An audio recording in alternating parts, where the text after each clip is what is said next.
Ilang magulang sa Abra ang tumangging pabakunahan ang kanilang anak kontra Japanese encephalitis. Ayon sa Provincial Health Office, nangangamba pa rin ang mga magulang dahil sa kontrobersya sa Dingvaxia. Pinapipirma na lamang ng waiver ang mga magulang. Target ng ahensya na mabakunahan ang mahigit 20,000 bata na 9 na buwang gulang hanggang 5 taong gulang kontra sa naturang sakit.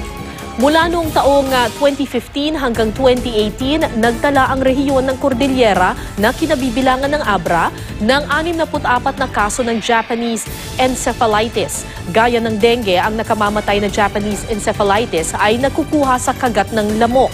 Kabilang sa mga sintomas nito, lagnat, sakit ng ulo at pagsusuka.